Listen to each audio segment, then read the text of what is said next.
वो आज आपके लिए जो मॉडल पेपर है स्टार्ट करने वाला, वो आपके लिए जो क्वेश्चन है आपके लिए मिक्स क्वेश्चन होंगे। आप देख सकते हैं इस टाइप से जो आपका पेपर बनता है इस टाइप से होता है, ठीक है। 3 घंटे का आपको टाइम होता है इसमें, ठीक। लेकिन जो आपका मॉक टेस्ट है सेमेस्टर फर्स्ट का, यानी कि फर्स्ट ईयर वालों के लिए होने वाला है।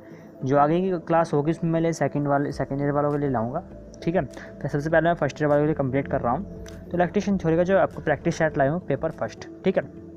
जितने भी क्वेश्चन हैं आपके एग्जाम से रिलेटेड इंपॉर्टेंट क्वेश्चन बनते हैं, ठीक है। टॉप 25 क्वेश्चन होंगे इस तरह के क्वेश्चन जो आपके एग्जाम में, इस तरह का पेपर जो होगा आपके एग्जाम में आता है, ठीक है। तो इस क्लास को जितना हो सके अपने दोस्तों में शेयर करें और इस क्लास को पूरा देखिएगा, ठीक है। क्योंकि इंपॉर्टेंट क्वेश्चन है आपके एग्जाम में बनते हैं। क्योंकि जो आज की क्लास में जो क्वेश्चन होने वाले सब ये आपकी बुक से ही हैं, ठीक है। सभी क्वेश्चन जो है आज आपकी बुक से लाया हूँ। और जो एग्जाम में जो पेपर वगैरह बनाते हैं वो ज़्यादातर क्या करते हैं, वो आपकी बुक से ही क्वेश्चन उठाते हैं, ठीक। अधिकतर क्या करते हैं आपकी बुक से ही क्वेश्चन उठा लेते हैं। और क्या जो स्टूडेंट होता है वो क्या कहता है कि जो बुक से क्वेश्चन नहीं आए, बुक से कुछ बाहर से आए, लेकिन नहीं, बुक से ही क्वेश्चन आते हैं।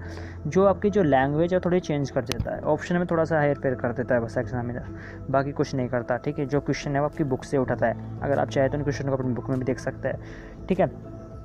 तो इसी तरह पड़ेगा जो आपको पेपर वगैरह आपको एग्जाम में मिलेगा देखने के लिए, ठीक है। ये इतना आपको ध्यान रखना है। तो इंपॉर्टेंट क्लास होगी, इस क्लास को जितना हो सके अपने दोस्तों में शेयर करें ताकि उनको भी इस क्लास का पूरा बेनिफिट मिल सके दोस्तों, ठीक है। आप वीडियो को शेयर नहीं करते हो, अपने दोस्तों में जरूर जितना हो सके इस वीडियो को शेयर करना, ठीक। तो चलिए आज क्लास को हम स्टार्ट करते हैं। कुछ न्यूमेरिकल वगैरह भी इसमें होने वाले हैं, ठीक है। वो सब मैं आपको करवाऊँगा। कुछ न्यूमेरिकल्स हैं, 1-2 न्यूमेरिकल होंगे और जो बाकी के न्यूमेरिकल्स वगैरह रह गए हैं, यानी कि इस एक क्लास और होगी इसके बाद जो प्रैक्टिस सेट होगा आपकी यही सेट होगा। उसके बाद एक क्लास में वो पूरा कंप्लीट हो जाएगा। उसके बाद फिर नए नए ऐसे जो इंपॉर्टेंट क्वेश्चन बनते हैं आपके एग्जाम से रिलेटेड वो मैं आपको करवाता चलूँगा, ठीक। चलिए तो क्लास को स्टार्ट करते हैं। तो पहला क्वेश्चन आप लोगों के सामने है कि निम्नलिखित में से कौन सी विद्युतीय मात्रा नहीं है। ये सब मैंने आपको पढ़ाया हुआ है, ठीक है। आपको यहाँ पर राइट आंसर बताना है। 1 सेकेंड में आपको सही से यहाँ पर दिखा देता हूँ। अब ठीक है ना। अब यहाँ से आपको अच्छा दिखेगा। क्वेश्चन पूछ रहा है कि निम्नलिखित में से कौन सी विद्युतीय मात्रा नहीं है।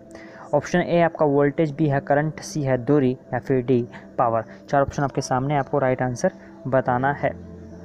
विद्युतीय मात्रा नहीं है, विद्युतीय मात्रा की बात कर रहा है। बहुत ही आसान क्वेश्चन है, आप ऑप्शन देकर इसका अंदाज़ा लगा सकते हो। ऑप्शन देकर आप इसका अंदाज़ा जो है लगा सकते हो, ठीक है। चलिए राइट आंसर बताइए। जितने भी क्वेश्चन है मैंने सब आपको बेसिक से पढ़ाया हुआ है, ठीक है। जो क्वेश्चन है मैंने करवा भी रखे हैं आप लोगों को। अगर पिछली क्लासेस आपने देखी होगी तो उसमें मैंने आपको बताया हुआ है। तो दूरी आपका यहाँ पर जो है राइट आंसर हो जाएगा। दूरी सबसे अलग है। वोल्टेज भी है भैया, आपका करंट भी होता है और पावर भी होता है। तो यहाँ पर जो आपका राइट आंसर हो जाएगा ऑप्शन नंबर सी के साथ जाएगा, यानी कि दूरी जो है आपका यहाँ पर राइट आंसर हो जाएगा, ठीक। सेकंड क्वेश्चन आप लोगों के सामने आ चुका है। करंट मापा जाता है, क्या पूछ रहा है, करंट किस में हम मापते हैं। चलिए धारा की बात कर रहा है। आपने देखा होगा धारा जब भी हम मापते हैं तो उसमें क्या आता है, ए आता है, ठीक। क्या आता है, ए ऐसे आता है। जब भी हम कुछ भी सोल्व करते हैं धारा में तो इस टाइप से ए आ जाता है। तो ए क्या होता है, तो ये क्या होता है आपका एम्पियर होता है, क्या, एम्पियर। तो यहाँ पर जो आपका राइट आंसर होगा एम्पियर हो जाएगा, ठीक।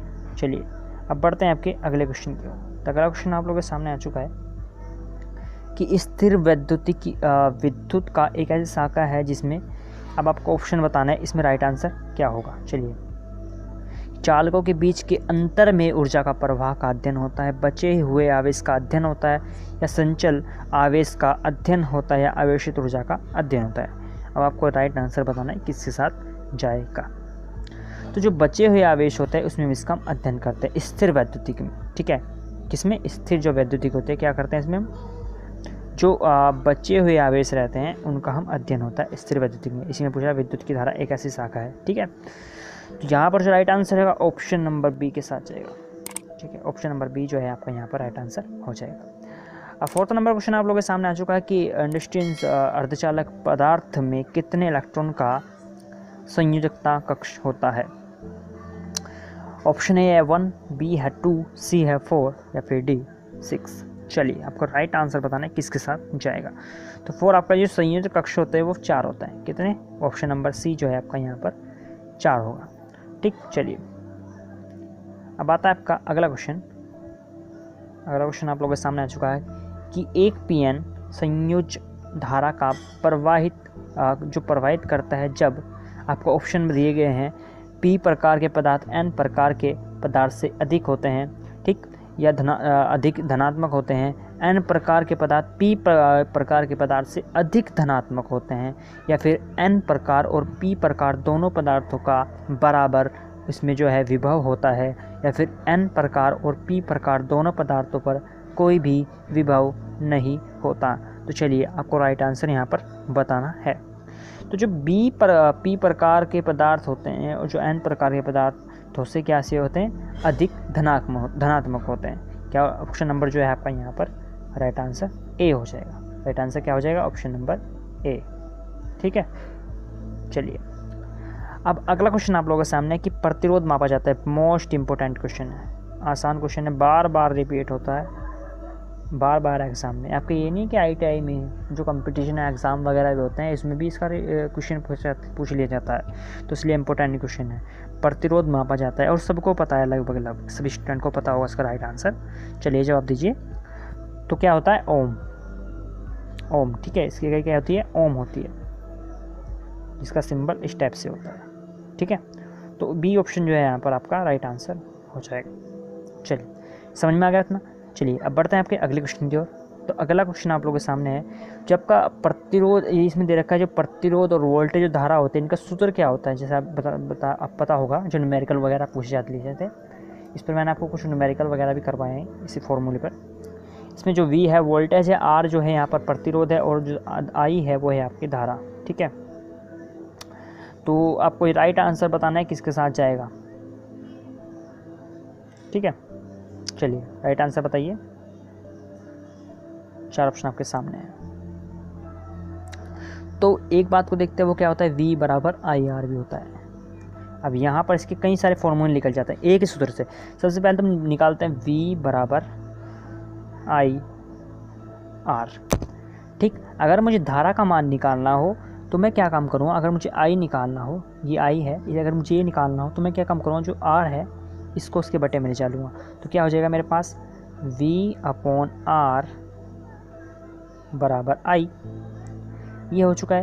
अगर मुझे R का मान निकालना हो तो मैं क्या काम करूँगा, इस I को इसके बटे में ले जा लूँगा V के, और R का मान निकल जाएगा। तो V/I बराबर R। अब आप देख सकते हैं इसमें किसका मान पूछ रहा है। चलिए अब आपको यहाँ पर दिख रहा होगा किसका मान इसमें पूछ रहा है। 3 फॉर्मूले आपके सामने हैं, I बराबर V/R, या फिर R बराबर V/I, या फिर V बराबर IR। चलिए आपको राइट आंसर बताना है किसके साथ जाएगा। तो इसमें I के फॉर्मूले ज़्यादा दे रखे हैं, I के दे रखे ना, तो इसमें आपको देखना है जो V, इसमें सबसे ऊपर क्या आ रहा है, V, I का मान, तो ये वाला फॉर्मूला इसमें लगाना है, यानी कि V बराबर I बराबर कौन सा, I बराबर V/R। तो ये फॉर्मूला इसमें सफिशिएंट है। तो यहाँ पर आपको जो देखना है कौन सा है, तो V/IR। तो ऑप्शन नंबर डी आपका जो है यहाँ पर राइट आंसर हो जाएगा। 3-4 फॉर्मूले बन जाते हैं, मैंने बताया V बराबर IR भी होता है। ठीक, और अगर R का मान निकालूँ तो V/I हो जाएगा। V हमेशा सब पे टॉप पर रहेगा। ठीक है, जो वोल्टेज होगा वो सबसे ऊपर रहता है, इतना आपको ध्यान रखना है। तो ऑप्शन नंबर डी जो है आपका यहाँ पर राइट आंसर हो जाएगा। चलिए अब अगला क्वेश्चन आप लोगों के सामने आ चुका है कि एम्पियर सेकंड इनमें से किसका मात्रक हो सकता है। चलिए 4 ऑप्शन आपके सामने है, आपको राइट आंसर बताना है किसके साथ जाएगा। तो आवेश जो है आपका यहाँ पर राइट आंसर होगा, आवेश। ठीक है, ऑप्शन नंबर डी आपका जो है यहाँ पर राइट आंसर हो जाएगा। ठीक है, इतना समझ में आएगा दोस्तों। चलिए अब बढ़ते हैं आपके अगले क्वेश्चन की ओर। तो 9th नंबर क्वेश्चन आप लोगों के सामने है, पूछ रहा है कि किसी परिपथ सर्किट में के लिए जिसमें 36 ओम के प्रतिरोध के माध्यम से 2 एम्पीयर की धारा प्रवाहित हो रही है, तो वोल्टेज सोर्स क्या होगा। न्यूमेरिकल आपको पूछा है। तो आर का मान आपको देख रखा है, यहाँ पर लिख देता हूँ 36 ओम। आर का मान कितना दे रखा है, 36 ओम, और आई आपको दे रखा है क्या, 2 एम्पियर। अब आपको क्या निकालना है, V निकालना है भैया आपको, V। अब R भी दे रखा है, I भी दे रखा है, निकालना क्या है, V। तो फॉर्मूला कौन सा लगेगा, V बराबर IR। ठीक है, जो हमने अभी पीछे जो क्वेश्चन गया उसमें पढ़ा। तो I की वैल्यू कितनी दे रखी है आपको, 2, यहाँ पर लिख देता हूँ 2 दे रखी है, और जो R की वैल्यू कितनी दी है, 36। तो जब मैं 2 गुना 36 करूँगा, 2 गुना 36, तो आंसर क्या निकल के आ जाएगा 72 वोल्टेज। तो ऑप्शन नंबर डी जो है आपका यहाँ पर राइट आंसर हो जाएगा। मैंने फॉर्मूला कौन सा लगाया इसमें, मैंने लगाया फॉर्मूला V बराबर IR। ठीक है, I की वैल्यू 2 रख दी, R की वैल्यू 36 लिख दी, तो V की वैल्यू क्या आ गई 72। ये आपको समझ में आ गया। चलिए अब बढ़ते हैं आपके अगले क्वेश्चन की ओर। तो अगला क्वेश्चन आपके सामने है, चलिए आपको बताना है राइट आंसर किसके साथ जाएगा। चलिए दोस्तों, अब एक श्रृंखला परिपथ के 3 प्रतिरोध जिनका मान क्रम से 120 ओम, 270 ओम तथा 360 ओम है से बना कुल प्रतिरोध। अब ये श्रृंखला परिपथ क्या है, तो ये सीरीज़ की बात कर रहा है। सीरीज़ में जैसे हम इस टाइप से जो बोलते हैं सीरीज़ में, ठीक है, कोई भी प्रतिरोध होता है इस टाइप से, एक सेकेंड, यहाँ पर इस टाइप से, ये मैंने उसमें संधारित्र में बना देता, तो इस टाइप से जो आपका प्रतिरोध जुड़ता है वो इस टाइप से जुड़ता है सीरीज़ में, ठीक है। तो इसकी बात कर रहा है। तो इसमें क्या दे रखा है, एक दे रखा है आपको 120 और एक कितना दे रखा है आपको 270 और एक कितना दे रखा है आपको 330। तो आपसे R का मान पूछ रहा है, क्योंकि कुल टोटल जो है प्रतिरोध आपसे पूछ रहा है कि टोटल प्रतिरोध कितना होगा। तो जो मैंने आपको जो पिछली क्लासेस हुई हैं 2-3 क्लासेस में आपको करवा भी रखा है, ठीक है, कि जो सीरीज़ वाला फॉर्मूला होता है क्या होता है मेरे पास, R बराबर R1 plus R2 plus R3, ये मेरे पास फॉर्मूला होता है। अब आपको R1 का मान कितना दे रखा है 120 प्लस R2 का मान कितना दे रखा है 270 प्लस और R3 का मान कितना दे रखा है 330। तो आप जब इसका टोटल करेंगे तो ये 0, ये आएगा आपका 2, ये 7, तो 720 ओम जो है आपका यहाँ पर राइट आंसर हो जाएगा। ठीक है, R का मान कितना निकल के जाएगा 720 जो है आपका यहाँ पर राइट आंसर निकल के आ जाएगा। तो राइट आंसर क्या होगा आपका, ऑप्शन नंबर सी आपका यहाँ पर राइट आंसर हो जाएगा। मैंने क्या बताया आपको, R का मान कितना, मैंने फॉर्मूला कौन सा लगाया कि R बराबर R1 plus R2 plus R3, ये मैंने फॉर्मूला लगाया। ठीक है, इतना आपको ध्यान रखना है। तो राइट आंसर क्या होगा आपका, ऑप्शन नंबर सी जो है आपका यहाँ पर राइट आंसर हो जाएगा। ठीक है, सीरीज़ की बात कर रहा था। अगर मैं बात करूँ पैरेलल यानी कि जो समानांतर होता है उसका क्या होगा, उसमें होगा 1/R बराबर, ये बराबर यहाँ पर दोबारा लिखता हूँ कि 1/R बराबर 1/R1 प्लस 1/R2। तो इस टाइप से चलता रहता है, R3 R4 इस टाइप से चलता रहता है। ये सिर्फ बटे में आ जाता है और वो कैसे में होता है, वो जुड़ता है मतलब सीरीज़ में जुड़ जाता है सीधे तरीके से। ठीक है, तो ये आपको ध्यान रखना है। चलिए अब बढ़ते हैं आपके अगले क्वेश्चन की ओर। तो अगला क्वेश्चन आप लोगों के सामने आ चुका है, देखिए। चलिए अगला क्वेश्चन आप लोगों के सामने आ चुका है, किरचॉफ का वोल्टेज नियम इनमें से किसके संरक्षण के नियम पर आधारित है। चलिए, किरचॉफ का वोल्टेज नियम इनमें से किसके संरक्षण के नियम पर आधारित है। राइट आंसर बताना है क्वेश्चन का आपको। तो ऑप्शन नंबर जो है आपका यहाँ पर बी आपका राइट आंसर हो जाएगा, ऑप्शन नंबर बी। ठीक है दोस्तों, जो इसमें से कुछ न्यूमेरिकल वगैरह जो छूटे हैं वो मैं आपकी अगली क्लास में कहूँगा, क्योंकि यहाँ पर स्क्रीन पर थोड़ी सी लिखने में दिक्कत होती है। ठीक है, जो पिछला 11वां क्वेश्चन गया और न्यूमेरिकल था, थोड़ा सा लंबा क्वेश्चन था, वो न्यूमेरिकल सोल्व करने में थोड़ा सा दिक्कत होती है इस पर करने में। तो जो अगली जो क्लासेस होंगी ये कंप्लीट करवाने के बाद मैं आपको जो कैमरा वगैरह है उसमें मैं आपको सभी से आपको अच्छे तरीके से समझा दूँगा। ठीक है, लेकिन यहाँ पर जो स्क्रीन पर थोड़ा सा लिखने में, यहाँ पर ड्रॉ करने में थोड़ी सी दिक्कत होती है, तो अपना को थोड़ा सा मैनेज करना होगा। ठीक है, कोई बात नहीं, जो न्यूमेरिकल वगैरह मैं सब आपको कंप्लीट करवा दूँगा, इसके ऊपर टेंशन लेने की कोई ज़रूरत नहीं है। ठीक है, चलिए, तो यहाँ पर पूछ रहा है क्या कि किरचॉफ का वोल्टेज नियम इनमें से किसके संरक्षण के नियम पर करता है, तो ऊर्जा के, किस पे, ऊर्जा जो है आपका यहाँ पर राइट आंसर हो जाएगा, ऑप्शन नंबर बी आपका जो है यहाँ पर राइट आंसर हो जाएगा। ठीक है, अब अगला क्वेश्चन 13वां क्वेश्चन आप लोगों के सामने है कि विद्युतीय ऊर्जा का मात्रक क्या होता है। विद्युतीय ऊर्जा का मात्रक क्या होता है, किलोवाट घंटा। ठीक है, किलोवाट घंटा। चलिए अब बढ़ते हैं आपको अगले क्वेश्चन की ओर। तो यहाँ पर जो इसका राइट आंसर क्या हो जाएगा, बी ऑप्शन जो है आपका यहाँ पर राइट आंसर हो जाएगा। ठीक है, चलिए अगला क्वेश्चन आप लोगों के सामने कि किसी एक बिंदु पर मिल रहे सारे करंट का योग शून्य होता है, या किसका नियम है। चलिए कि किसी एक बिंदु पर मिल रहे सभी करंट का योग कैसा होता है, शून्य होता है। तो ये किसका नियम है, किसने ये नियम दिया था। चलिए तो किरचॉफ ने जो है आपका नियम दिया था, किरचॉफ करंट का नियम। ठीक है, किरचॉफ करंट लॉ। ठीक है, तो ऑप्शन नंबर ए आपका जो है यहाँ पर राइट आंसर हो जाएगा। चलिए अगला क्वेश्चन आप लोगों के सामने है कि 15वां क्वेश्चन, किसी प्रतिरोध के विद्युत ऊष्मारोधी का तापमान गुणांक है। चलिए ऑप्शन ए आपका धनात्मक तथा तापमान से मुक्त, बी ऋणात्मक तथा तापमान से मुक्त, सी ऋणात्मक तथा तापमान पर आधारित, या डी ऑप्शन है आपका धनात्मक तापमान पर आधारित। चलिए तो ऑप्शन नंबर सी आपका जो है यहाँ पर राइट आंसर हो जाएगा। क्या, ऑप्शन नंबर सी आपका यहाँ पर राइट आंसर हो जाएगा, ऋणात्मक तथा तापमान पर आधारित। ऑप्शन नंबर सी आपका जो है यहाँ पर राइट आंसर हो जाएगा। अगला क्वेश्चन आप लोगों के सामने आ चुका है 16वां, किस पदार्थ का प्रतिरोध निर्भर करता है। जो पदार्थ प्रतिरोध है किस पर निर्भर करता है। चलिए तो लंबाई पर, क्रॉस सेक्शन क्षेत्र पर, पदार्थ पर, या फिर डी ये सभी। तो ऑप्शन नंबर डी आपका जो है यहाँ पर राइट आंसर होगा, इन तीनों पर यह निर्भर होता है। ठीक, चलिए अगला क्वेश्चन आप लोगों के सामने आ चुका है कि 2 म्यू फैराड के 4 संधारित्र एक श्रृंखला में जुड़ा है, सीरीज की बात कर रहा है, तो तुल्य विद्युत धारिता कितनी होगी।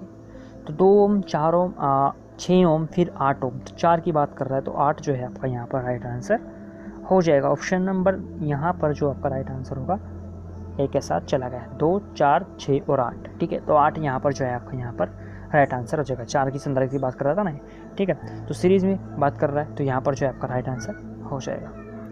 ठीक, अब चलिए आपका बढ़ते हैं अगले क्वेश्चन की ओर। तो अगला क्वेश्चन आप लोगों के सामने है कि विद्युतीय सोल्डर मिश्रण है, इनमें से किस किस का मिश्रण होता है सोल्डर।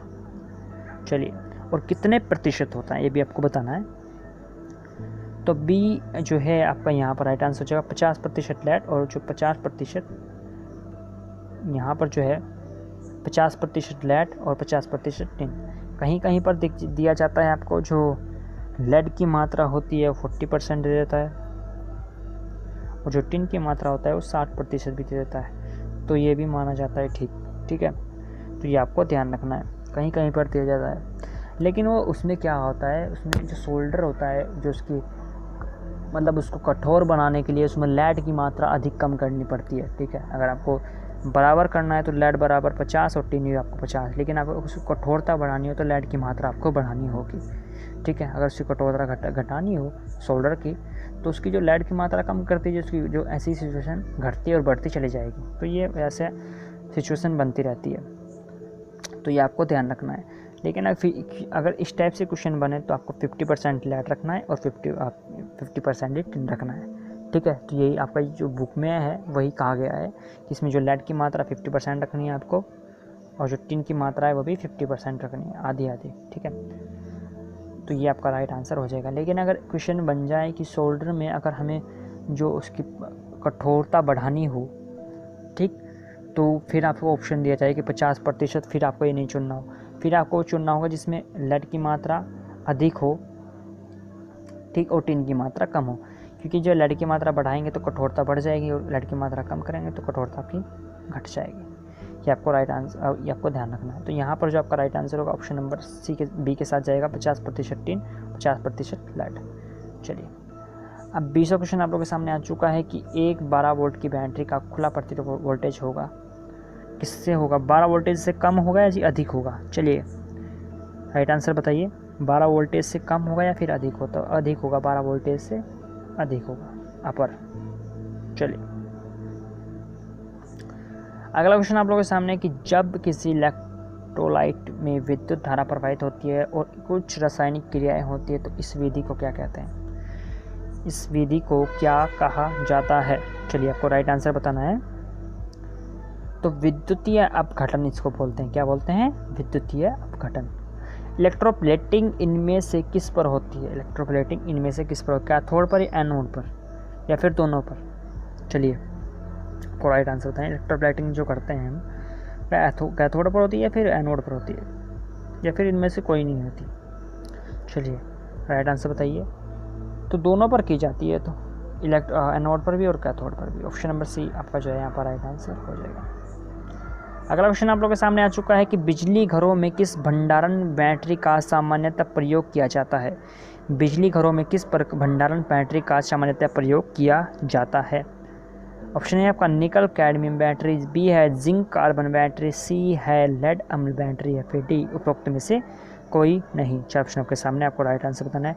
तो लेड अम्ल बैटरी होती है, ठीक है, लेड उस जो बैटरी होती है उस पर लिखा भी होता है लेड, ठीक है, तो आपको ध्यान रखना है। ऑप्शन नंबर सी के साथ जो है आपका यहाँ पर राइट आंसर हो जाएगा।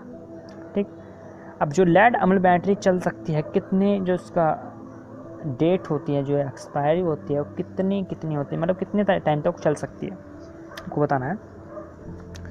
चलिए आपको राइट आंसर बताना है। तो 2 से 5 वर्ष वह चल सकती है। किसने? 2 से 5 वर्ष।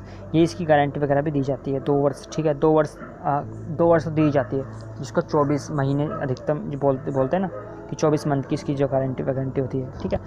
तो ये आपका राइट आंसर है, 2 से 5 वर्ष जो है इसका राइट आंसर हो जाएगा। चलिए लास्ट क्वेश्चन आप लोगों के सामने है कि चुंबकीय प्रवाह घनत्व मापा जाता है। चुंबकीय प्रवाह घनत्व मापा जाता है तो किसमें मापते हैं? वो मापते हैं दोस्तों हम टेस्ला में हम ये चुंबकीय प्रवाह घनत्व मापते हैं, ठीक है। तो ये थे आपको टॉप इंपोर्टेंट क्वेश्चन जो मैंने इस क्लास में आपको डिस्कस कराए, ठीक है। आई होप ये क्लास आपको अच्छी लगी होगी। अच्छी लगी तो लाइक कीजिए, शेयर कीजिए, सब्सक्राइब कीजिए चैनल पर नए हो तो, ठीक। तो मिलते हैं अगली क्लास में, आज के लिए इतना ही दोस्तों। और हाँ, अगर आपको कुछ भी डाउट है क्वेश्चन से रिलेटेड, ठीक है, तो आप मुझे कमेंट करना, मैं आपको जो जवाब हो इसका देने की पूरी कोशिश करूँगा दोस्तों, ठीक है। और जो न्यूमेरिकल आपके जो क्वेश्चन छोटे हैं, जो न्यूमेरिकल रह गए हैं, वो मैं आपको जो क्लास होगी कैमरे वगैरह में, तो उसमें आपको करवा दूँगी कि यहाँ पर स्क्रीन पर थोड़ी सी लिखने में थोड़ी सी दिक्कत होती है, क्योंकि जो न्यूमेरिकल थे वो थोड़े से बड़े थे। जो छोटे न्यूमेरिकल तो मैंने करवा दी, लेकिन जो न्यूमेरिकल आपके रह गए हैं वो थोड़े से लंबे बड़े से थे, तो जो स्क्रीन पर नहीं आ सकते थे। तो इसलिए जो क्लास होगी कैमरे वाली, तो उसमें आपको कंप्लीट करवा दूँगा, ठीक है, जितने आपके न्यूमेरिकल बचे हैं। तो अगली क्लास एक क्लास और होगी इसी मॉक टेस्ट की, ठीक है आप। और फिर जो क्लासेस होंगी, जो उसके चैप्टर बच गए हैं आपके, वो मैं आपको कंप्लीट करवाऊँगा, ठीक है। तो मिलते हैं अगली क्लास में, आज के लिए दोस्तों, धन्यवाद।